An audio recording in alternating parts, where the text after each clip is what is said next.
ನಮಸ್ಕಾರ ಸ್ನೇಹಿತರ ಎಲ್ಲ ಗೃಹಲಕ್ಷ್ಮಿಯರಿಗೆ ಗುಡ್ ನ್ಯೂಸ್ ಅಂತಾನೆ ಹೇಳಬಹುದು. ಯಾಕಂದ್ರೆ ಅರ್ಜಿ ಪ್ರಾರಂಭವಾಗಿಲ್ಲ ಅಂತ ಕೆಲವೊಂದಿಷ್ಟು ಜಿಲ್ಲೆಗಳಲ್ಲಿ ಬಹಳಷ್ಟು ಜನ ಪ್ರಶ್ನೆಗಳನ್ನ ಮಾಡ್ತಾ ಇದ್ರಿ. ಸೊ ಸ್ನೇಹಿತರೆ, ಕೆಲವೊಂದಿಷ್ಟು ಜಿಲ್ಲೆಗಳಲ್ಲಿ ಮಾತ್ರ ಈಗ ಅರ್ಜಿಯನ್ನ ಪ್ರಾರಂಭಿಸಿದ್ರು. ಆದ್ರೆ ಈಗ ಇಡೀ ರಾಜ್ಯದಾದ್ಯಂತಹ ಪ್ರತಿಯೊಂದು ಜಿಲ್ಲೆ, ಪ್ರತಿಯೊಂದು ತಾಲೂಕಿನಲ್ಲಿ ಕೂಡ ಈಗ ಅರ್ಜಿ ಪ್ರಾರಂಭವಾಗ್ತಾ ಇದೆ. ಸೊ ಹಾಗಾದ್ರೆ ನೀವು ಬರೀ ಅರ್ಜಿ ಪ್ರಾರಂಭವಾಗಿದೆ ಅಂತ ಹೇಳ್ಬಿಟ್ಟು ಮೊದಲಿರ್ತಕ್ಕಂತಹ ಡಾಕ್ಯುಮೆಂಟ್ಸ್ ಗಳನ್ನ ತೆಗೆದುಕೊಂಡು ಹೋಗಿ ಗ್ರಾಮ ಒನ್ ಕಚೇರಿ, ಕರ್ನಾಟಕ ಒನ್ ಬಾಪೂಜಿ ಸೇವಾ ಕೇಂದ್ರಗಳಿಗೆ ಹೋದ್ರೆ ನಿಮ್ ಅರ್ಜಿ ಸಬ್ಮಿಟ್ ಆಗೋದಿಲ್ಲ. ಈ ಗ್ರಾಮ ಒನ್, ಕರ್ನಾಟಕ ಒನ್, ಬಾಪೂಜಿ ಸೇವಾ ಕೇಂದ್ರಗಳಿದಾವಲ್ಲ, ಸೊ ಇವುಗಳು ಸರ್ಕಾರದಿಂದ ಅಪ್ರೂವಲ್ ಅನ್ನ ಪಡ್ಕೊಂಡಿರ್ಬೇಕು ಮತ್ತು ಪರ್ಮಿಷನ್ ಲೆಟರ್ ತೆಗೆದುಕೊಂಡಿದ್ರೆ ಅವರಲ್ಲಿ ಅರ್ಜಿಯನ್ನ ಸಲ್ಲಿಸಲಿಕ್ಕೆ ಸರ್ಕಾರ ಅವಕಾಶ ಮಾಡಿಕೊಟ್ಟಿದ್ರೆ ಮಾತ್ರ ನೀವು ಅಲ್ಲಿ ಹೋಗಿ ಅರ್ಜಿಯನ್ನ ಸಲ್ಲಿಸಬಹುದು. ಇಲ್ಲಪ್ಪ ಅಂದ್ರೆ ಮತ್ತೆ ಎಲ್ಲಿ ಹೋಗಿ ಅರ್ಜಿ ಸಲ್ಲಿಸಬೇಕಾಗತ್ತೆ? ಸರ್ಕಾರ ಮಹಿಳಾ ಮತ್ತು ಮಕ್ಕಳ ಕಲ್ಯಾಣ ಇಲಾಖೆಯಲ್ಲಿ ಅರ್ಜಿ ಸಬ್ಮಿಟ್ ಮಾಡ್ಬೇಕಂತ ತಿಳಿಸಿದೆ. ಹೌದು ಸ್ನೇಹಿತರೆ, ಬಹಳ ಸ್ಟ್ರಿಕ್ಟ್ಲಿ ವೆರಿಫಿಕೇಶನ್ ನಡೀತಾ ಇದೆ. ಸೊ ಯಾರ್ಯಾರೋ ಹೋಗಿ ಅರ್ಜಿ ಸಲ್ಲಿಸ್ತೀನಿ ಅಂದ್ರೆ ನಿಮಗೆ ಅಪ್ರೂವಲ್ ಸಿಗೋದಿಲ್ಲ. ಸೊ ಬಹಳ ಸ್ಟ್ರಿಕ್ ಆಗಿ ಗೃಹಲಕ್ಷ್ಮಿ ಯೋಜನೆಯಲ್ಲಿ ಹೊಸ ಹೊಸ ರೂಲ್ಸ್ ಗಳನ್ನ ತಂದಿದ್ದಾರೆ. ಆ ರೂಲ್ಸ್ ಗಳ ಆಧಾರದ ಮೇಲೆ ಜೊತೆಗೆ ಹೆಚ್ಚುವರಿ ಡಾಕ್ಯುಮೆಂಟ್ಸ್ ಗಳನ್ನ ಕೇಳ್ತಿದ್ದಾರೆ. ಆದ್ರೆ ಮೊದಲಿಗೆ ನೀವು ತಂದಿರತಕ್ಕಂತಹ ಡಾಕ್ಯುಮೆಂಟ್ಸ್ ಗಳನ್ನು ಕೂಡ ತರಬೇಕು. ಈಗ Aadhaar card, ration card, bank passbook, mobile ಸಂಖ್ಯೆಗಳು ಇರತ್ತೆ. ಇದನ್ನ ಹೊರತುಪಡಿಸಿ ಇನ್ನು ಹಲವಾರು ಡಾಕ್ಯುಮೆಂಟ್ಸ್ ಗಳನ್ನ ಕೇಳಲಾಗತ್ತೆ. ಅದಕ್ಕಾಗಿ ಆ ಎಲ್ಲ ಡಾಕ್ಯುಮೆಂಟ್ಸ್ ಗಳು ಕೂಡ ನಿಮಗೆ ತೆಗೆದುಕೊಂಡು ಕಲೆಕ್ಟ್ ಮಾಡಿಕೊಂಡು ಅದರ ಜೆರಾಕ್ಸ್ ಪೀಸ್ ಆಗಿರ್ಲಿ, ಒರಿಜಿನಲ್ ಗಳನ್ನು ಕೂಡ ತೆಗೆದುಕೊಳ್ಬೇಕು. ಅವುಗಳನ್ನ ತೆಗೆದುಕೊಂಡು ಮಹಿಳಾ ಮತ್ತು ಮಕ್ಕಳ ಕಲ್ಯಾಣ ಇಲಾಖೆಗೆ ಹೋಗಬೇಕು. ಅವು ಯಾವ್ಯಾವ ಡಾಕ್ಯುಮೆಂಟ್ಸ್ ಗಳು, ಏನಿದು ವಿಷಯ, ರೂಲ್ಸ್ ಗಳೇನೇನು, ಸೊ ಪ್ರತಿಯೊಂದು ಡೀಟೇಲ್ಸ್ ಅನ್ನು ಕೂಡ ಈಗ ಹೇಗೆ ಹೇಳ್ತಾ ಇದ್ದೀನಿ ಬಿಡಿಸಿ ಅದೇ ರೀತಿಯಾಗಿ ಬಿಡಿಸಿ ಹೇಳುವಂತಹ ಪ್ರಯತ್ನ ಮಾಡ್ತೀನಿ. ಸೊ ಬಹಳ ಇಂಪಾರ್ಟೆಂಟ್ ಮಾಹಿತಿ. ನೀವು ಬರೀ 2,000 ಬಗ್ಗೆ ನಾನು ಮಾತನಾಡ್ತಾ ಇಲ್ಲ, ಮುಂದೆ ಬರ್ತಕ್ಕಂತಹ 20,000 ರಿಂದ 30,000 ರೂಪಾಯಿ ಪ್ರತಿಯೊಬ್ಬ ಮಹಿಳೆಯರಿಗೂ ಕೂಡ ಬರ್ತಕ್ಕಂಥದ್ರ ಬಗ್ಗೆ ನಾನು ಮಾತನಾಡ್ತಾ ಇದ್ದೀನಿ. ಯಾಕಂದ್ರೆ ಬರೀ 2,000 ಈಗ ನಿಮ್ಮನ್ನ ತೆಗೆದಾಕ್ತಾರೆ. ಈಗಾಗ್ಲೇ ಸಾಕಷ್ಟು ಲಕ್ಷಾಂತರ ರೇಷನ್ ಕಾರ್ಡ್ ಗಳನ್ನ ರದ್ದು ಮಾಡ್ತಾ ಇದ್ದಾರೆ. ಎಷ್ಟು ರೇಷನ್ ಕಾರ್ಡ್ಗಳು ರದ್ದಾಗ್ತಾವೋ ಅಷ್ಟು ಸರ್ಕಾರಕ್ಕೆ ರಿಲೀಫ್ ಸಿಕ್ಕಂಗೆ, ಅಷ್ಟು ದುಡ್ಡು ಉಳಿದಂಗೆ. ಈಗಾಗಲೇ ನೂರಾರು ಕೋಟಿ ಗಟ್ಟಲೆ ಸರ್ಕಾರಕ್ಕಂತೂ ನಷ್ಟ ಆಗಿದೆ.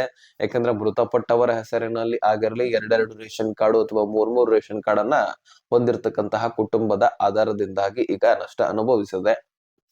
ಅದಕ್ಕಾಗಿ ಹೊಸದಾಗಿ ವೆರಿಫಿಕೇಶನ್ ಮಾಡಿ ಅರ್ಜಿಯನ್ನ ಸಲ್ಲಿಸಲಿಕ್ಕೆ ಹೇಳ್ತಾ ಇದ್ದಾರೆ. ವೆರಿಫಿಕೇಶನ್ ಕೂಡ ನಡೀತಾ ಇದೆ, ಈ ಕಡೆ ಅರ್ಜಿ ಕೂಡ ಸಲ್ಲಿಸ್ತಾ ಇದ್ದಾರೆ. ಅದರಲ್ಲಿ ಲಕ್ಷಾಂತರ ಫಲಾನುಭವಿಗಳನ್ನ ತೆಗೆದಾಕ್ತಾ ಇದ್ದಾರೆ.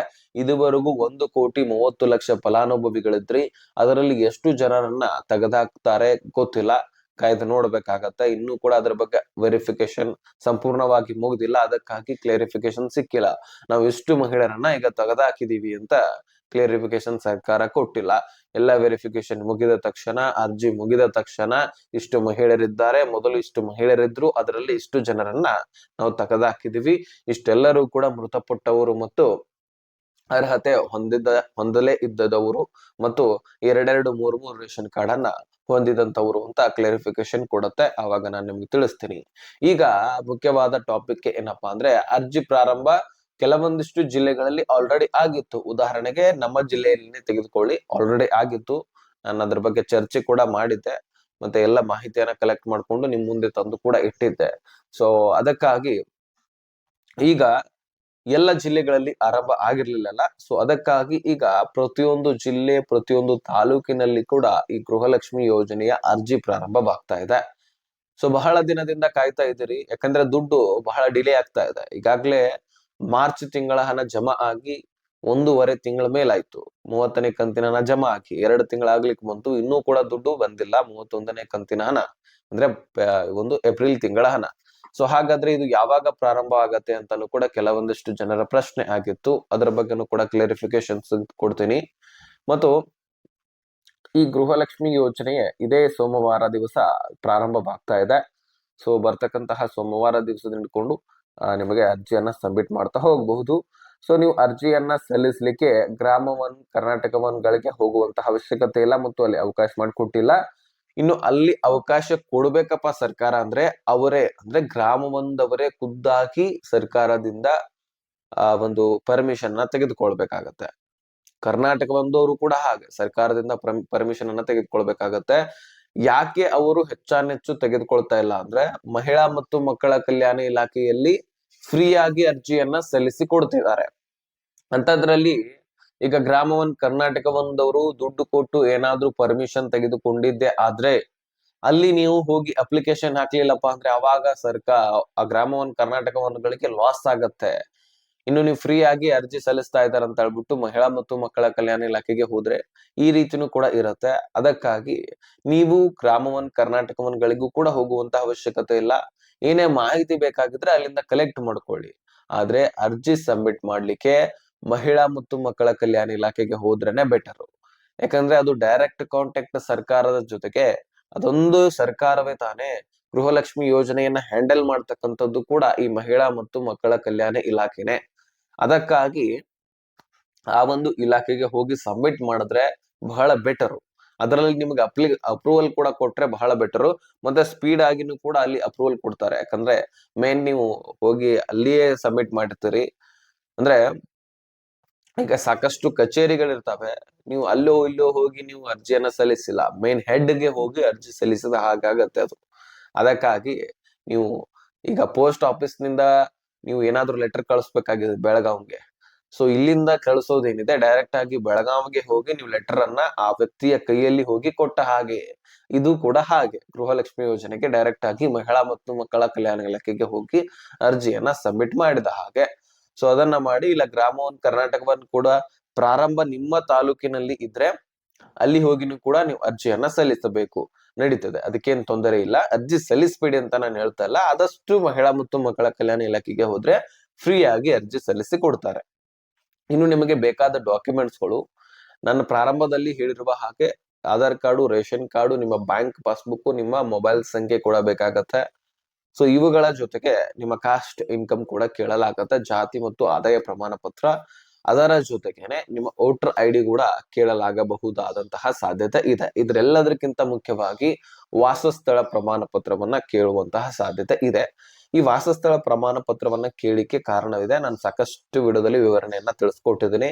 ಈಗ ಒಂದೇ ಮನೆಯಲ್ಲಿ ಎರಡೆರಡು ಮೂರು ರೇಷನ್ ಕಾರ್ಡ್ಗಳನ್ನ ಹೊಂದಿರ್ತಾರೆ. ಕಾರಣ ಅರ್ಜಿ ಸಲ್ಲಿಸ್ಲಿಕ್ಕೆ ಇದೊಂದು ಕೂಡ ಹೌದು.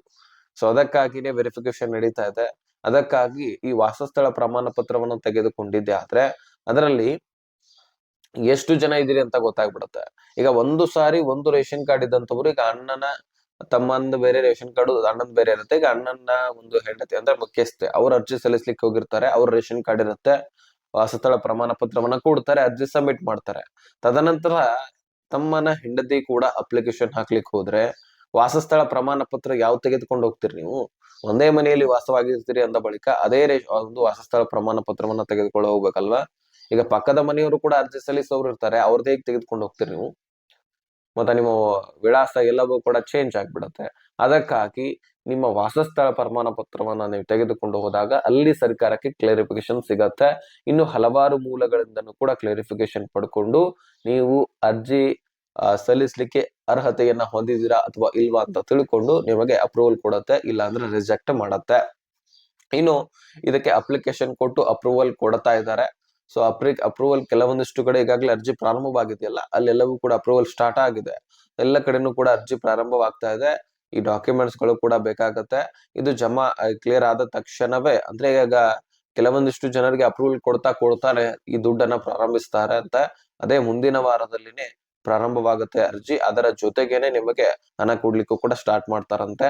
ಸೊ ಈ 31 ಏಪ್ರಿಲ್, 32 ಮೇ ಈ 2 ತಿಂಗಳ ಹಣವನ್ನ ಆದಷ್ಟು ಬೇಗನೆ ಕ್ಲಿಯರ್ ಮಾಡ್ತಾರಂತೆ. ಆದಷ್ಟು ಎಲ್ಲ ಮಹಿಳೆಯರಿಗೆ ಜಮಾ ಮಾಡಿ ಕ್ಲಿಯರ್ ಮಾಡುವಂತಹ ಸಾಧ್ಯತೆ ಇದೆ ಅಂತೆ. ಅದಕ್ಕಾಗಿ ನೀವು ವರಿ ಮಾಡ್ಕೊಳ್ಳುವಂತ ಅವಶ್ಯಕತೆ ಇಲ್ಲ. ಪ್ರತಿಯೊಂದು ಕಂತುಗಳು ಕೂಡ ನಿಮ್ಮ ಅಕೌಂಟ್ ಗಳಿಗೆ ಜಮಾ ಆಗತ್ತೆ. ಸೊ ಯಾರು ಗೃಹಲಕ್ಷ್ಮಿಯರು ಏನೇ ಪ್ರಶ್ನೆಗಳಿದ್ರೆ, ಏನೇ ಡೌಟ್ಸ್ ಗಳಿದ್ರೆ ಡಿಸ್ಕ್ರಿಪ್ಷನ್ ಅಲ್ಲಿ ಇನ್ಸ್ಟಾಗ್ರಾಮ್ ಲಿಂಕ್ ಇರುತ್ತೆ, ಅಲ್ಲಿಂದ ಮೆಸೇಜ್ ಮಾಡಿ, ನಾನು ಖಂಡಿತವಾಗ್ಲೂ ರಿಪ್ಲೈ ಕೊಡ್ತೀನಿ ಅಥವಾ ಕಮೆಂಟ್ ಕೂಡ ಮಾಡಬಹುದು. ಸೊ ವಿಡಿಯೋ ನೋಡಿದಕ್ಕೆ ಧನ್ಯವಾದ. ಯಾರು ಸಬ್ಸ್ಕ್ರೈಬ್ ಮಾಡಿಲ್ಲ ಬೇಗನೆ ಸಬ್ಸ್ಕ್ರೈಬ್ ಮಾಡ್ಕೊಳ್ಳಿ, ಬೆಲ್ ಐಕಾನ್ ಆಲ್ ಅಂತ ಸೆಟ್ ಮಾಡ್ಕೊಳ್ಳಿ.